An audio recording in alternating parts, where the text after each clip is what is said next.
J'ai eu la chance de visiter la Chine de juin 2022 à décembre 2022 et j'étais vraiment impressionné par la densité du réseau ferroviaire et la densité du réseau de métro. Surtout pour les transports de masse, j'ai vu que la Chine a fait un grand bond en avant par rapport au transport de masse. Malgré que sa population soit d'une démographie assez importante, 1,4 milliard d'habitants, aujourd'hui, se déplacer en Chine n'est pas si difficile que ça. Par exemple, dans une ville comme Beijing, où j'ai vécu plus de temps, vous pouvez prendre une vingtaine de lignes de métro pour aller là où vous voulez. Je pense que ça, c'est important aussi. Même pour le train aussi, ça permet un peu de relier les villes. L'autre aspect qui me semble être important dans le développement de la Chine, c'est le côté écologique et environnemental. Aujourd'hui, il y a une grande politique environnementale et écologique qui est mise en place, que ce soit à Pékin, que ce soit dans la grande ville, surtout à Pékin où on voit la multiplication des espaces verts. L'autre chose qui m'a aussi sur laquelle j'accorde de l'importance, c'est la lutte contre la pauvreté. Nous avons vu que la politique sociale monnaie à Chine a permis de sortir plusieurs millions de populations de la pauvreté et ça, c'est important.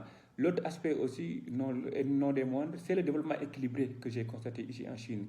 L'arrière-pays n'est pas si sous-développé que ça. Dans d'autres pays, vous voyez que c'est les grandes villes qui ont des grandes infrastructures et l'arrière-pays est négligé. Ce n'est pas le cas en Chine. En Chine, quand vous êtes dans l'arrière-pays, quand vous êtes dans les villes secondaires, vous vous rendez compte que ce soit à Beijing, que ce soit à Shanghai, c'est les mêmes choses que vous retrouvez. C'est la même qualité de services que vous retrouvez. C'est les mêmes services sociaux de base que vous retrouvez. Je pense que ça, c'est important. Ça permet un développement équilibré. Aussi, sur le plan de l'innovation scientifique et technologique, mais c'est aussi surtout la question spatiale. Nous avons vu que la Chine a mené une conquête de l'espace avec l'envoi de taïkonautes dans l'espace. Comment la Chine va continuer cette lancée-là? Est-ce que, comme on dit, le ciel sera une limite pour la Chine? Est-ce que la Chine va aller au-delà du ciel pour un peu